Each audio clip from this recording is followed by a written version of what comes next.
AVID Investors, please welcome Diana.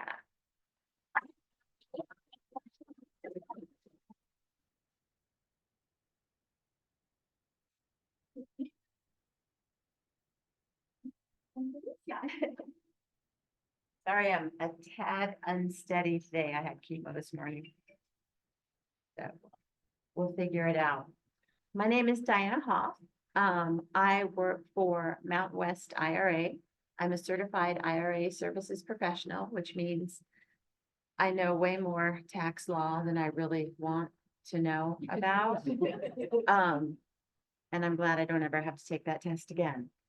But I love my job. I love what I do. And it's because of people like you who actually do this. I love seeing what you guys come up with. But anyway, I'm going to go over really quick what self-directed IRAs are, but I want to kind of get a feel for the room. If you have a 401k or an IRA anywhere with anyone, oh yeah, that's perfectly normal. How many of you actually have a self-directed IRA? Oh, cool, lots. All right, so we will go through this a little bit and give those of you who don't have a self-directed IRA a quick catch up on what the difference is. But first of all, Mountain West IRA is not a fiduciary. We are not financial advisors. We are not CPAs, although we teach CPAs a lot about self-directed IRAs because you'd be amazed how many of them have no clue. We don't offer investment, tax, financial, or legal advice to clients. We don't promote, endorse, or offer any investments. If you need that kind of help, if you need some additional education, talk to us. We'll kind of point you in the right direction as to what you really need. But if you're asking strictly IRA questions, like, can I do this inside of an IRA? That's when you want to talk to us, because we can say, yes, you can do that. No, that's a prohibited transaction, and that is really gray. You need to talk to a lawyer who can write a letter. But that's what we do. We are very, very much into education, and much like AVID here, education, connection, and results. Yeah, you gotta have the results, or what fun is that? And you guys have helped my results. I've done several projects with MWIRA. Can I share, Dave? Yeah. Including, like, Dave and I just worked on something together through you. So so you helped boost my results. Yeah, it's fun. And you guys are in the perfect position for it, because you guys are investors. You know how to make money with investment. You know how to tell if an investment is good or not. And that's one of the things that puts you in the perfect position to either use your self-directed IRA funds to do the same thing you're doing now, or to get with somebody else who might have IRA funds to lend to help you with one of your projects. But we'll get into more of that later. So why self-direct? If you have a 401k or an IRA in a brokerage or a bank, you have stocks, bonds, mutual funds, maybe a CD at a bank. That's kind of where your limit is. With self-direction, you don't do those. You get to do all of the other stuff. And the nice part is the IRS tells you what you can't do.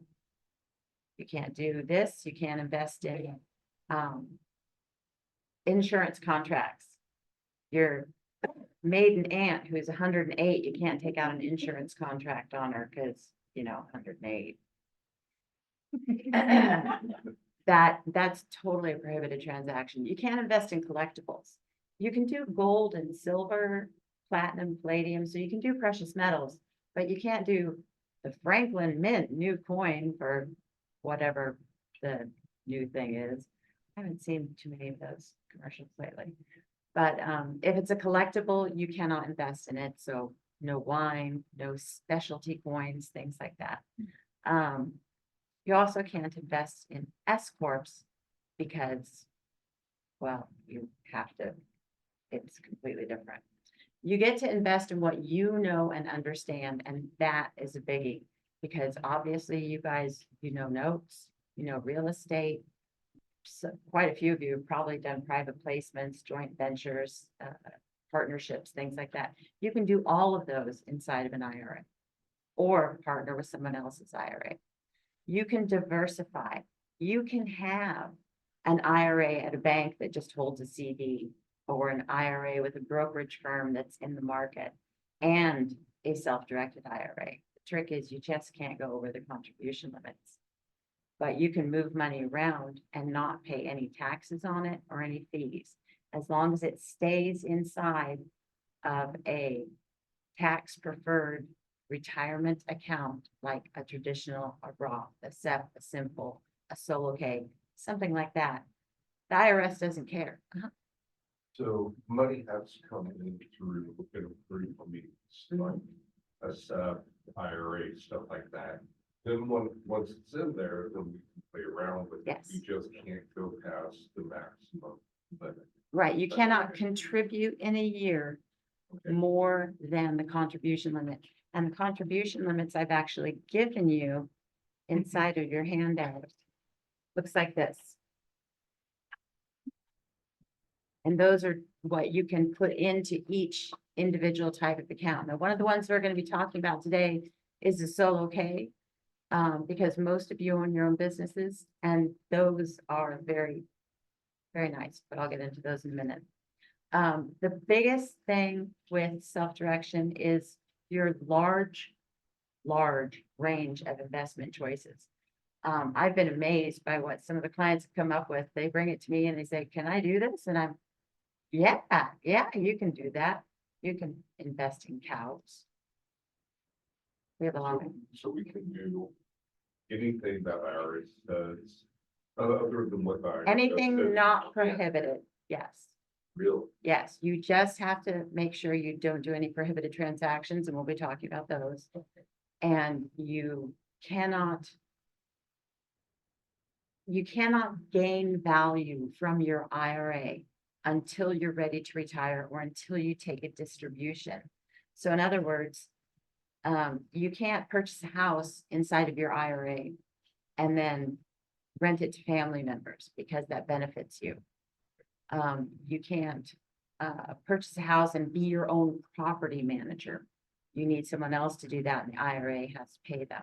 Now, if it's just a single family home, yes, you can pick the renter, help them with the contract, do all that, even go pick up the check, but the check has to be made out to your IRA and it has to come directly into your IRA.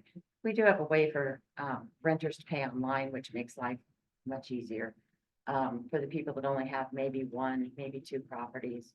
But after that, people really start understanding that they need professional property management to get them, you know, a little less headache. Okay, so we covered what a regular self-directed IRA is. You can self-direct any flavor of IRA. So a traditional IRA, which is a pre-tax IRA, is basically the same thing, whether it's at a bank, a brokerage, or a self-directed third-party administrator. The difference is what you can invest in.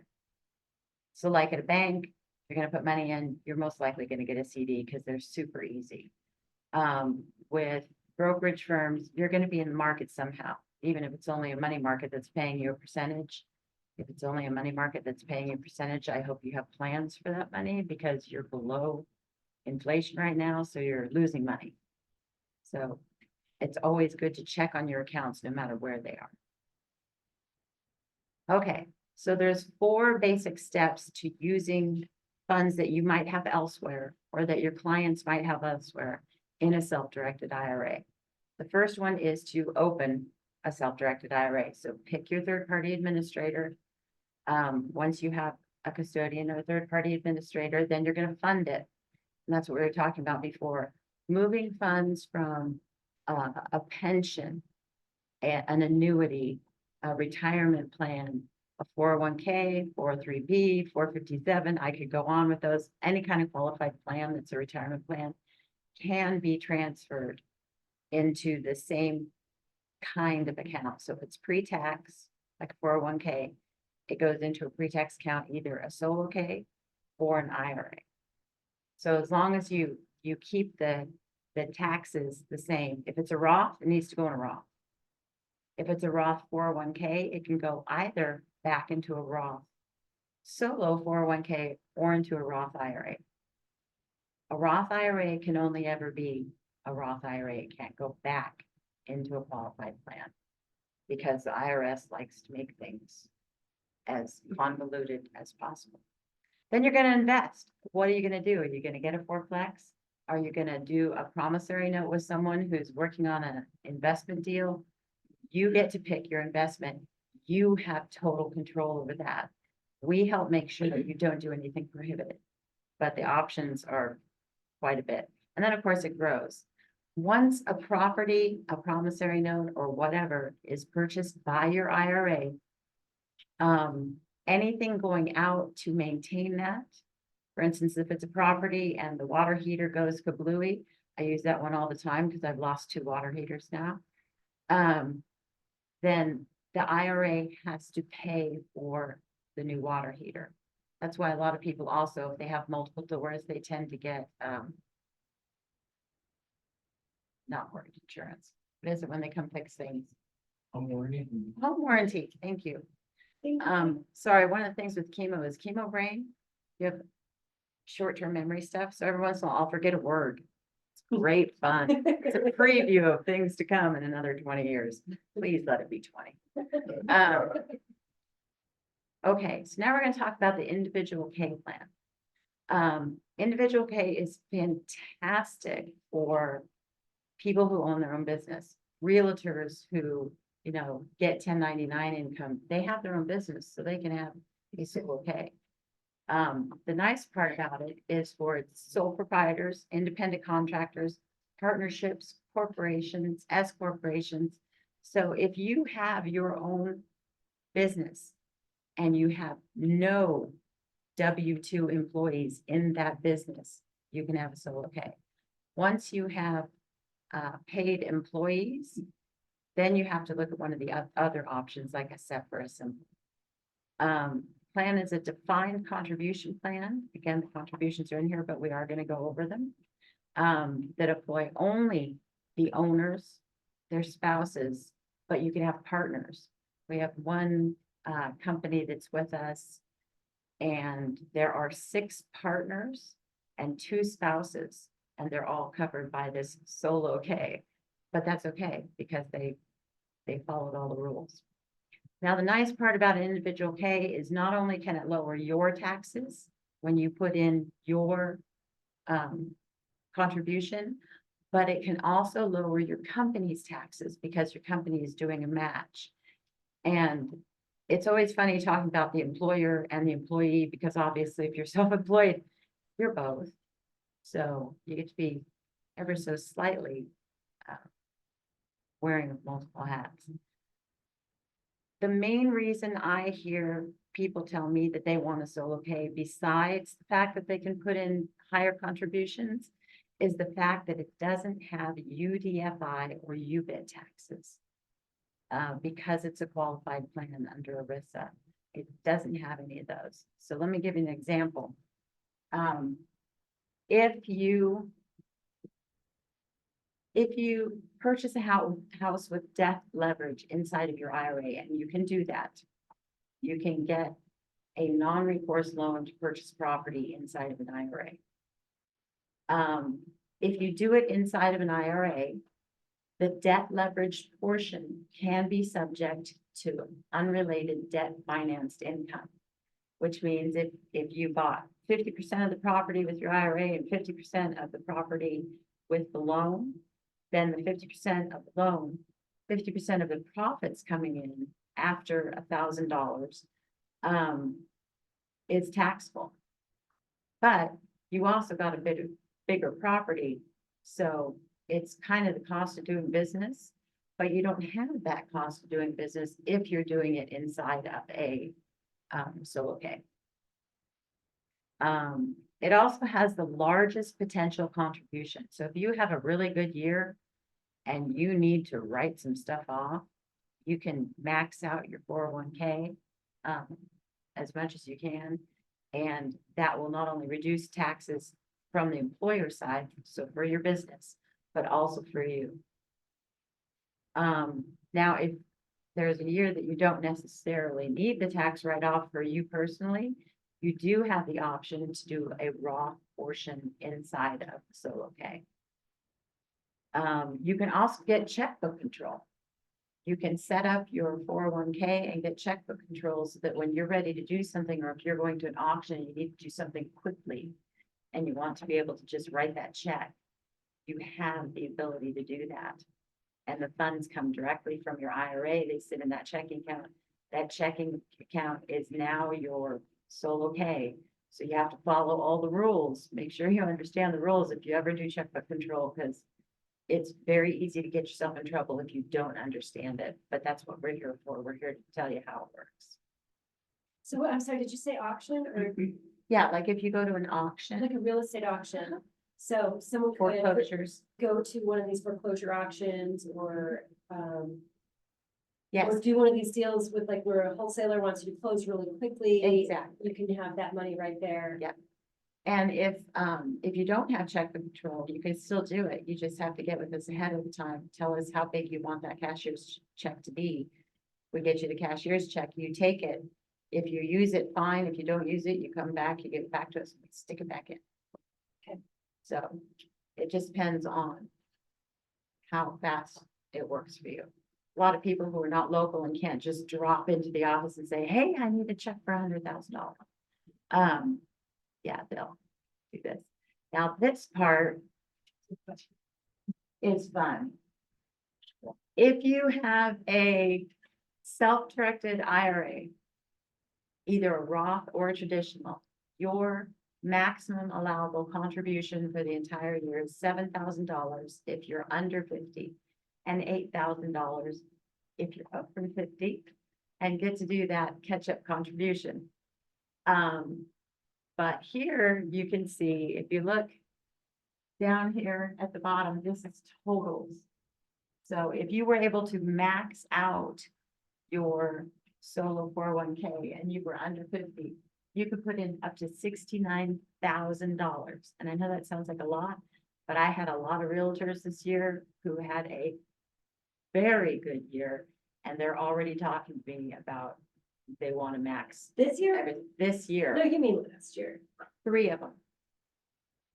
Huh. And different brokerages.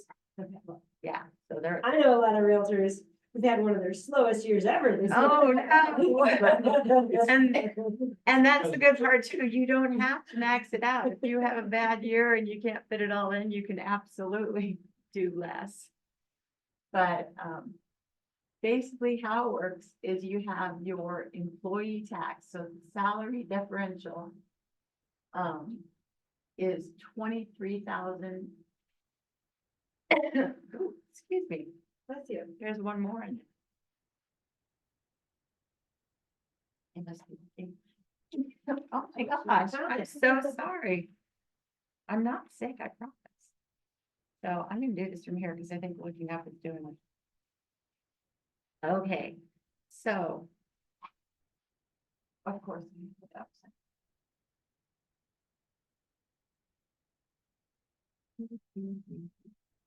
Okay, so if you have a 401k, there goes my voice. The employer contribution, which is the portion that comes from the business, is up to 25% of your compensation, up to a maximum compensation of, up to a maximum contribution of $46,000. So the company can put in up to $46,000, but only if you make 4 times $46,000. And I'll give you an example here in a minute. The employee deferral under 50 is 2,300, and over 50 it's 30,500. So that actually went up quite a bit this last year, and it's. The other one doesn't work. This is what I was using. Oh, good, that would work. Okay, so let's take an example really quick and then we'll move on to the fun side. So based on a salary of 150,000, the employee deferral can be up to the maximum. Because as long as you make it, it's not a percentage. And then the employer contribution is 37.5 because they made 150,000. So their total contribution comes to 60,500. So you can put a lot away and get started very quickly, even if you're only doing that, because I've seen lots and lots of people do promissory notes that were around 50,000 because someone was doing something and they just needed a non-recourse loan for the rest. So then it's, Diana, yes, your question? So the company that I own, it's an S corp, uh-huh, and so the vast majority of money coming out is dividends Mhm. versus being an employee. And so being an employee, I'm paying myself 5% Mhm. of it. And so with the dividends, so you're making 1099 income. pardon me? You're making 1099 income. I think that it's dividend. So. So 1099 DIV. So I'm, oh no, but who would be tonight? Okay, so Okay. the answer is yes. Okay. Oh, yes, you're good. Do you have a CPA who helps you with your taxes? Yeah. Okay, you'd be a very good person to talk to Okay, about which would be the best type of plan for that. There've been a lot of changes this last year with Secure 2.0. From just the little I've heard, it sounds like you're absolutely okay for solo K. yeah, I'm doing a simple IRA for my employee part of Okay. of school. Do you mean an actual simple, or are you talking about like a traditional IRA? Simple, Okay, it is a simple. Has it been open for more than 2 years? not yet. Okay. I'm opening it January. Okay, a simple cannot be touched, moved, or anything for the first 2 years after you create it, Okay, without a 50% penalty. oh, wow, okay, So, so then that would be in a different pool compared to. you can't have a simple and a 401k. You can't have both a simple and a 401k for the same business. Okay, So having a simple kind of locks you out of anything else for about 2 years. but can I have a simple and a set? Not for the same business. Or- Not for the same business. Not for the same business. So if he has an existing SEP IRA and now he's doing a simple IRA starting in January, does that mean, are you thinking his accountant's probably gonna convert his SEP to a simple? Probably. You really need to talk to your CPA Okay, and find out what the plan is and ask him about the 2-year lock-in. Thank you. Uh-huh. Can he have another business? Yes, absolutely. Yeah, Absolutely. Okay. Yeah, yeah. different businesses, is different business. You go. That's what makes it so fun. So then what is your expertise? From what I hear, you guys have real estate covered from A to Z and then some. Real estate is very common inside of IRAs because even Joe Blow off the street has purchased a house and kind of knows what it's like or has been a renter and kind of knows what it's like to be a renter. So we have a lot of people that dive in and learn as they go, which can sometimes be really interesting. You can do private loans and notes. You can do tax liens, all kinds of stuff. You can even invest in private companies. So like the syndication, you can do syndication inside of your IRA, and then you don't have to worry about taxes. Nice thing about having real estate inside of your IRA or solo K, you don't have to worry about capital gains. So there's a lot of ways to compound your money without taxes being an issue, which then of course can help things raise a little faster. You're saying you avoid capital gains tax when you invest in real estate for an IRA? Yes, because everything goes right back into the IRA, Mhm. unless you have debt leverage. Oh, okay. So with leverage, you would pay capital gains tax only on the leveraged portion of the money. Unless there is a way out of capital gains. If you debt leverage a property and then you get it paid off, which a lot of people do actually pretty quickly inside their IRAs because they're not currently like living on that money. So they get the stuff in and then they immediately overpay on on the mortgage, the non-recourse loan, until that's gone. If you wait for a year and a day past the time that you paid that off, you never have to pay capital gains on that, even though it's an investment property. All of the funds from the sale of property go right back into your IRA, and then they are 100% ready to go on your next deal. Dang, I wish I knew that one. Oh, Can you, when you quit claim your property to the IRA? no, that would be a prohibited transaction. You can't take something that you already own and put it inside of your IRA. IRA contributions have to be taxed. Now, if you own a property inside of an IRA and you want to move it to another administrator, you can do an in-kind transfer. There's no taxes, no penalties. Anytime you want to transfer funds, rollover funds, there's no taxes and no penalties as long as it goes into another retirement account. So 401ks can go into IRAs, IRAs can roll into 401ks. Remember, the only one you can't really move into something else is a Roth. A Roth is a Roth is a Roth forever, but Roth is nice. And I will tell you more about that later. Otherwise, I'm going to go down a rabbit hole. Okay, private placement. You can do LLCs, LPs, joint ventures, or other private entities inside of your IRA.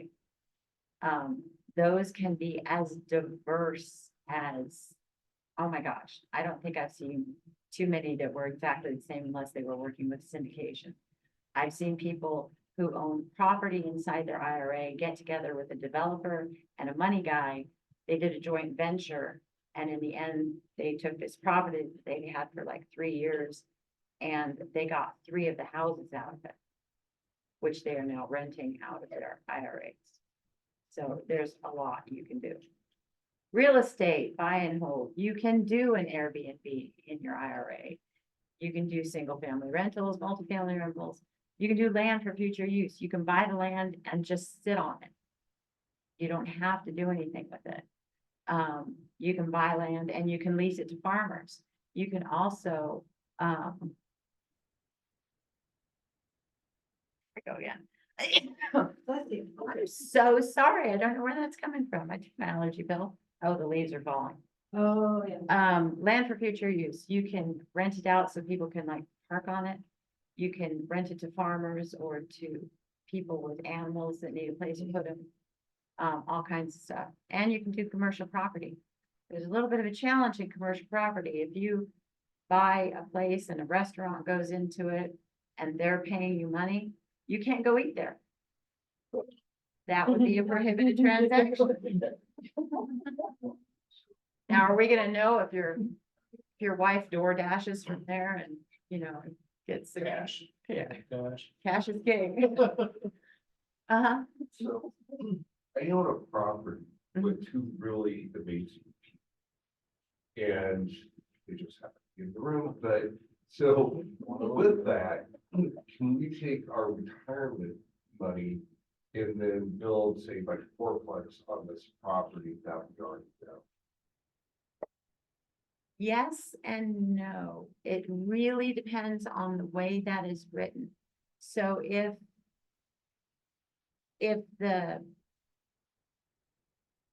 that's one of those gray areas.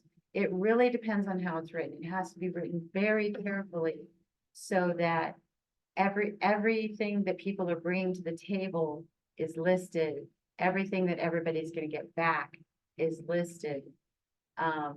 And you have to be very careful in that position because 100% of the time, you cannot take something you already own and put it inside of an IRA.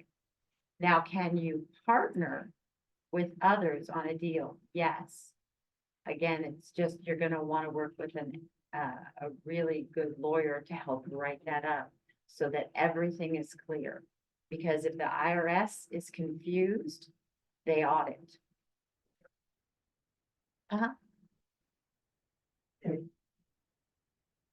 We put together little syndicate in an LLC and there are 4 owners. Does everybody have to be in the, everybody have to be in the 401k or the what is it? No.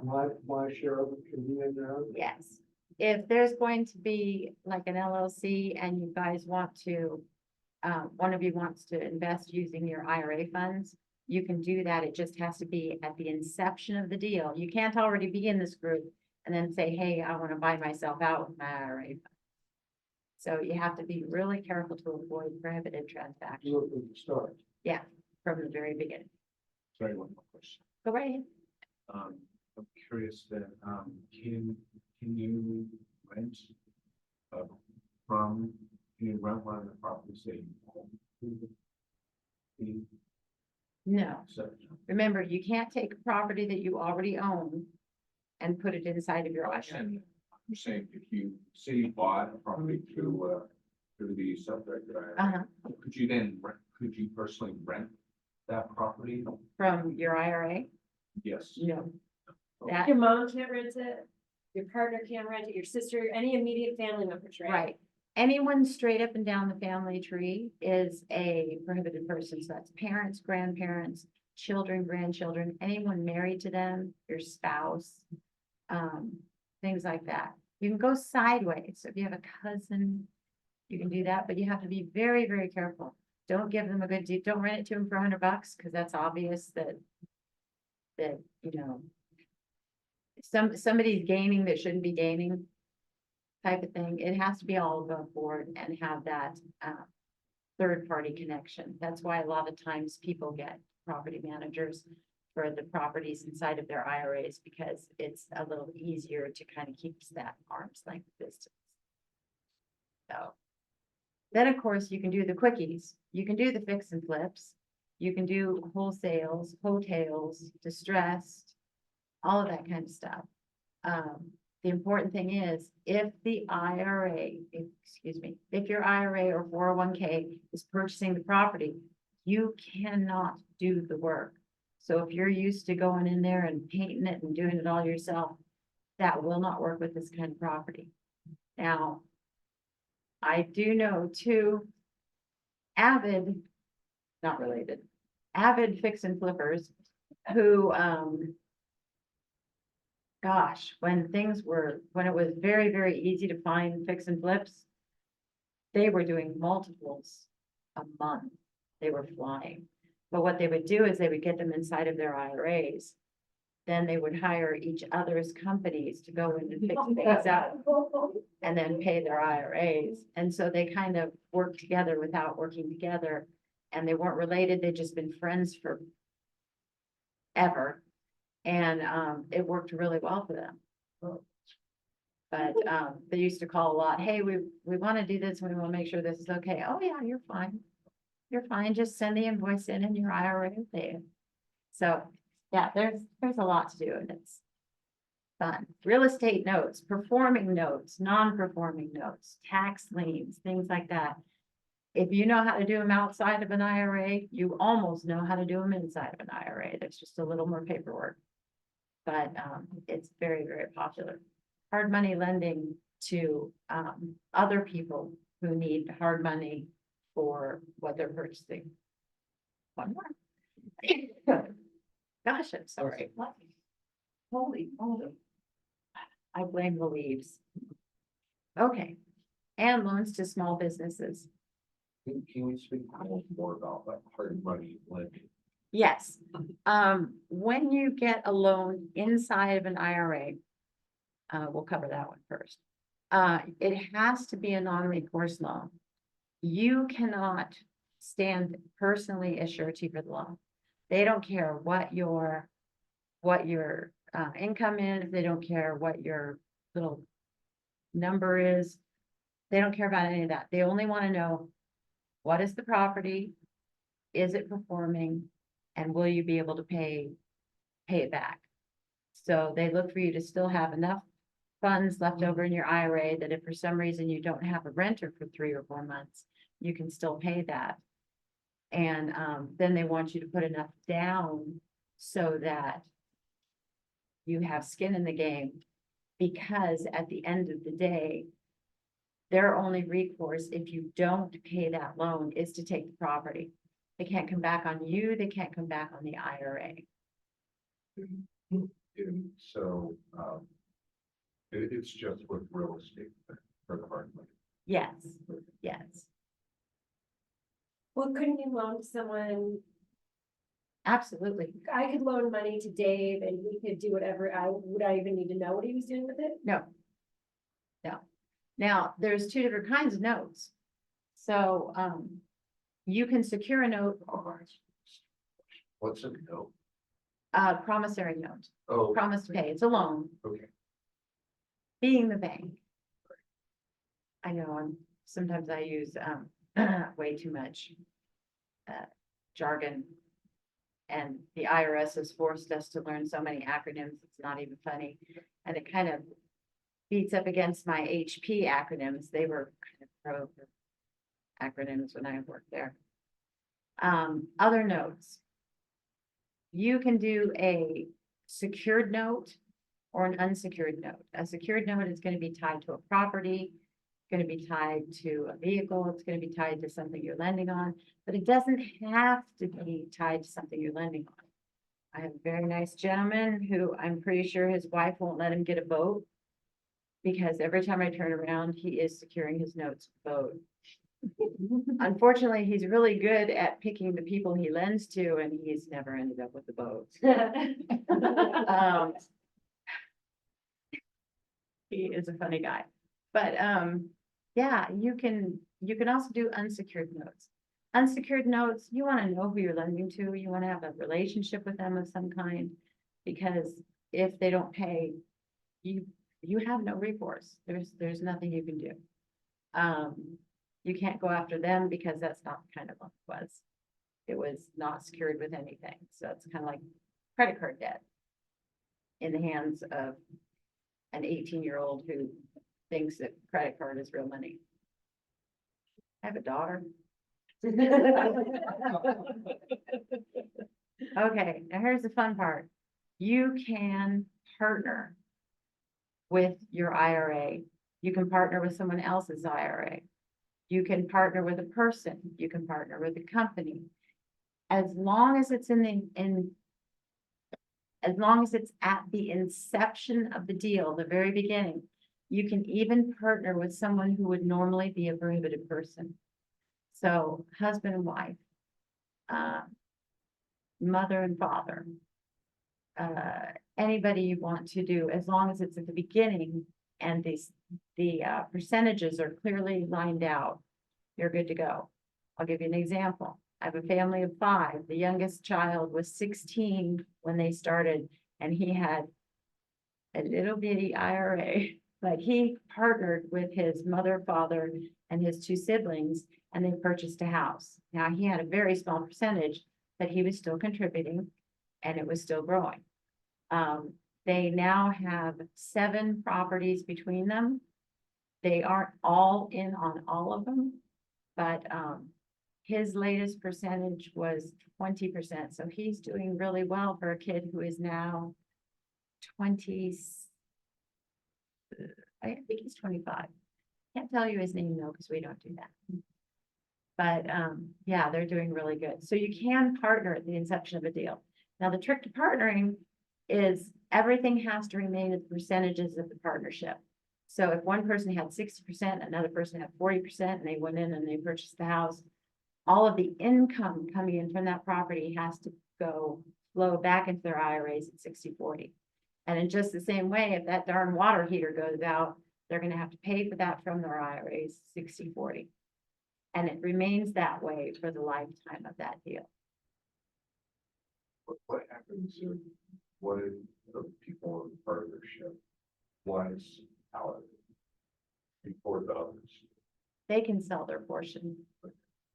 Yeah, I had one sold it because he needed cash right away, and so he sold his portion of the property. But he was also very young, and so he had not only the 10% early withdrawal penalty, but the 20% tax. So yeah, unfortunately, he was kind of high up there in the tax bracket to begin with, and this just kind of pushed him over the edge. But yeah, partnering is awesome. I've seen so many people partner so well and come out with much better things, because then you have more to play with. And having more to play with is always a good thing. Due diligence is outrageously important with self-directed IRAs. Because you're doing things that are a little different. The SEC is not watching properties, obviously, they're not gonna watch, who you're lending to. You may run into some laws and stuff if you're doing private placements, but for the most part, you're not gonna do that. So like, if you're giving a loan to someone you don't know very well, never give a loan to somebody you wouldn't feel comfortable repossessing from. That's a biggie, especially if you're short like me. But understand what you're investing in, understand the person that you're working with. If you're doing a property, make sure you know if it's gonna be okay for you to do it, or if you're really gonna need a property manager, because a lot of times it just makes life easier. They have the ready to go things, you don't have to worry about the law. But if you are very, very well versed in doing properties, then maybe it's easier for you just to do it if you only have one.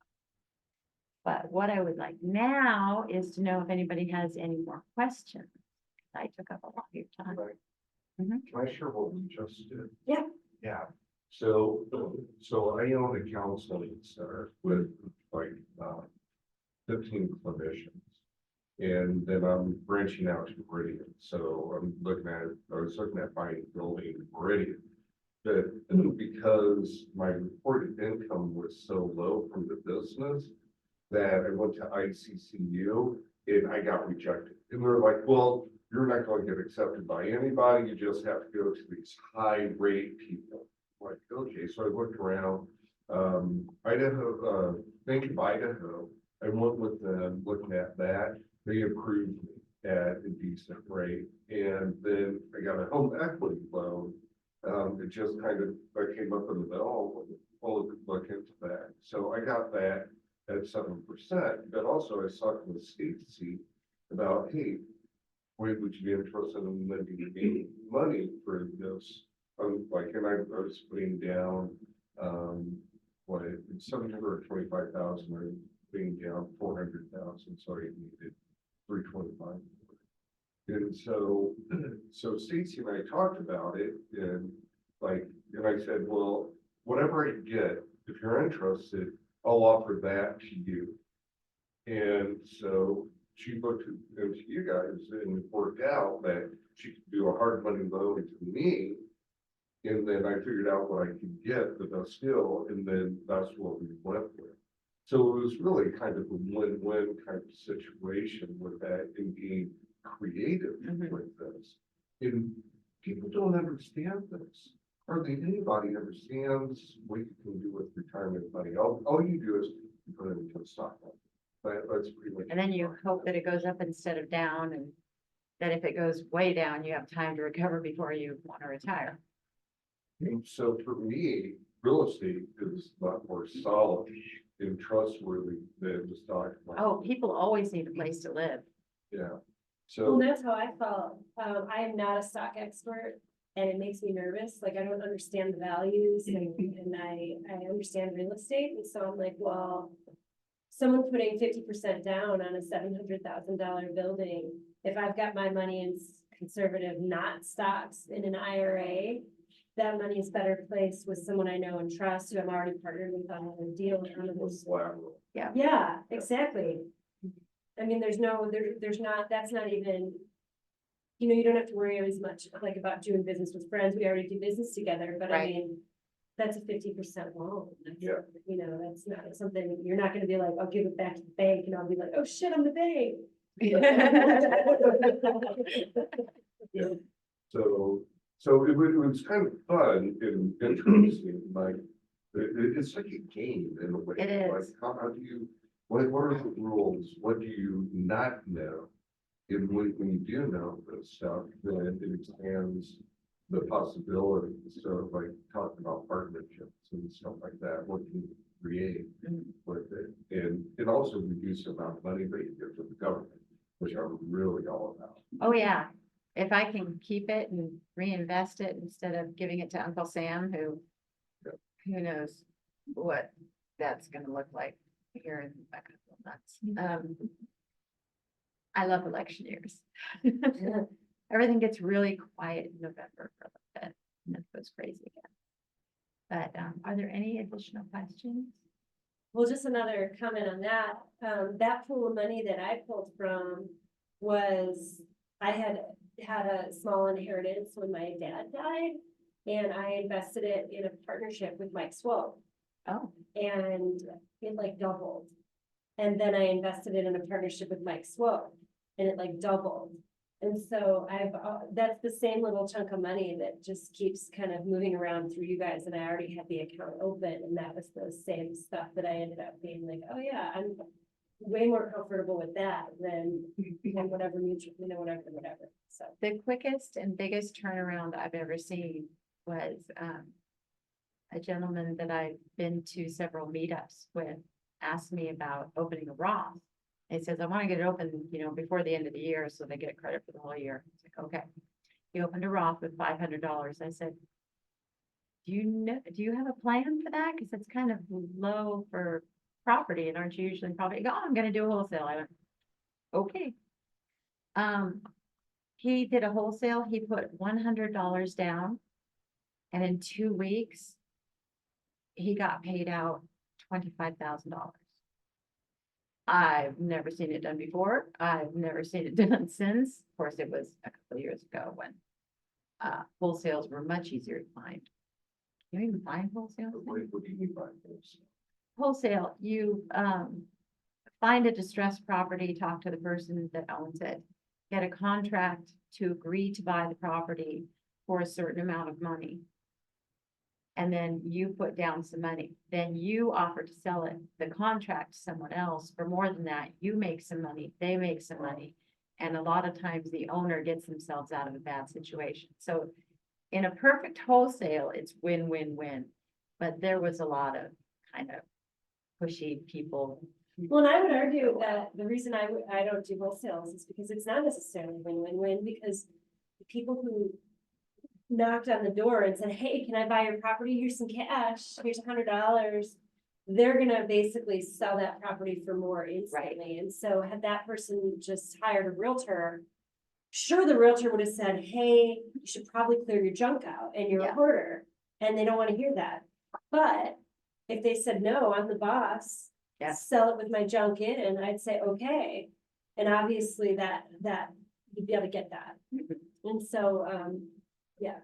Yeah, the good ones that did it to kind of help people out, like I have a couple of investors that I've seen do tax lien. And they actually do it to help the client perform. They've only had to repossess. They've only had to take the property. Foreclose. Thank you. They've only had to foreclose, I think twice, and they've done tons of them.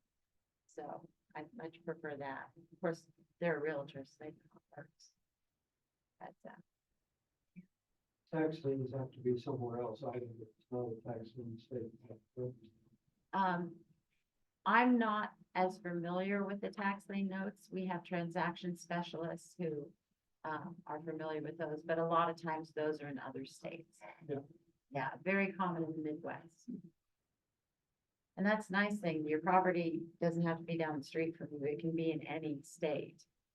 I even had a very nice couple that was Americans working abroad, living in Switzerland. And they moved their self-directed IRA to us, and they bought 3 properties in Utah. So I was working with them in Switzerland with their realtor in Utah and helping them get everything set up here. Time zones are a thing. But yeah, you can really do it anywhere. So if you have a property that's not, 10 feet underwater in Florida that you'd like to buy, you can do that. Diana, we have a question online Uh-huh. from Kevin, and he wants to know if the individual pays are subject to the required minimum distributions. Yes, they are. They are. If it is a, pre-tax account, so if it's a regular pre-tax 401k and not a Roth designated portion of 401k, then yes, there are RMDs.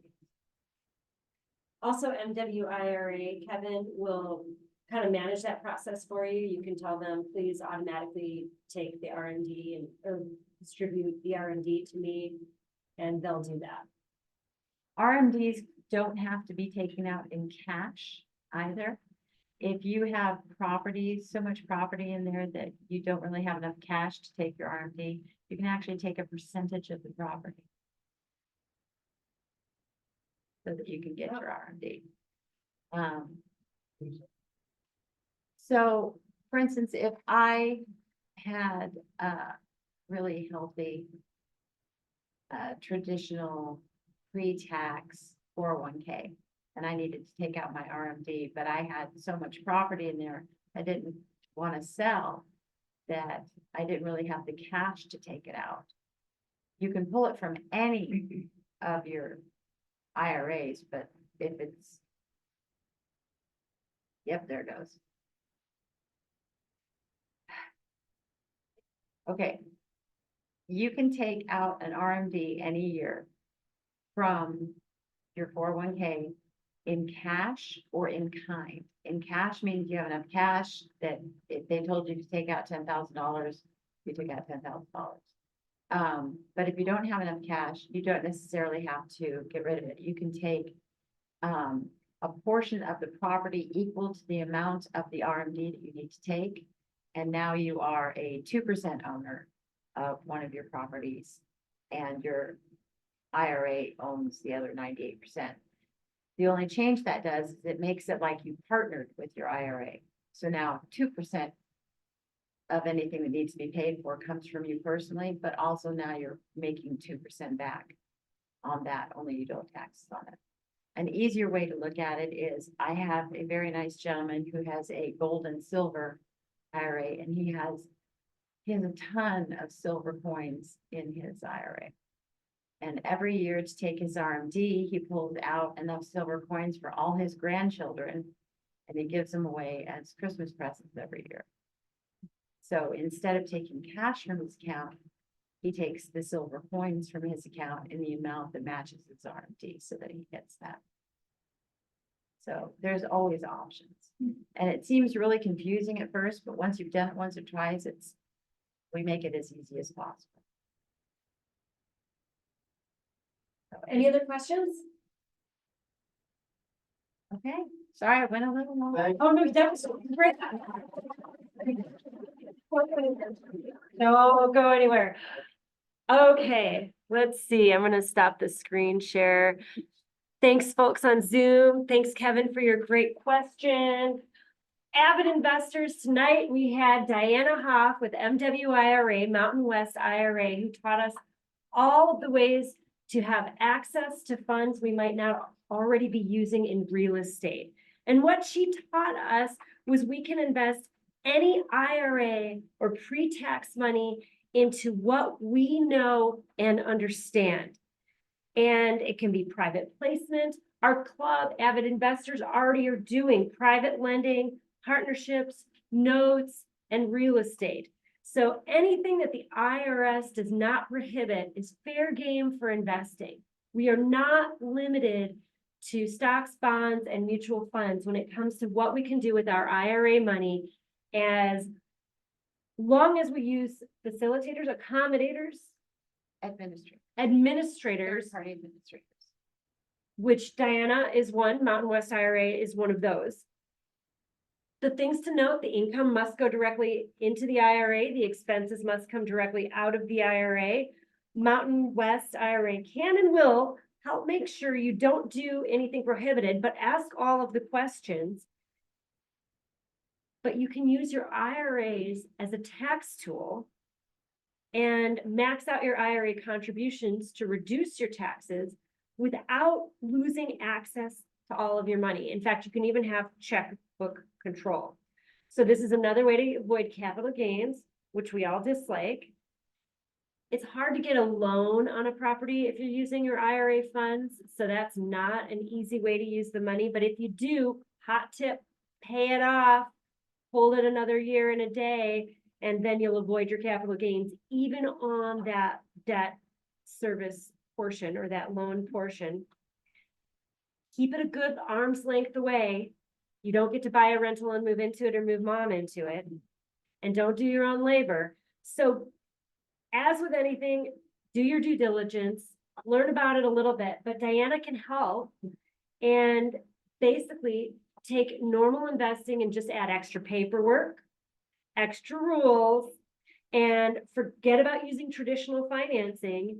And voila, you've just supercharged your investment capital and investing power using your IRA. It's amazing how many people don't know that they can actually access these funds in this way to continue doing what they're doing regularly.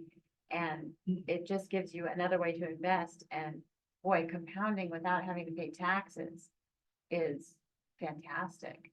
You know, anything you don't have to give to Uncle Sam is a good thing.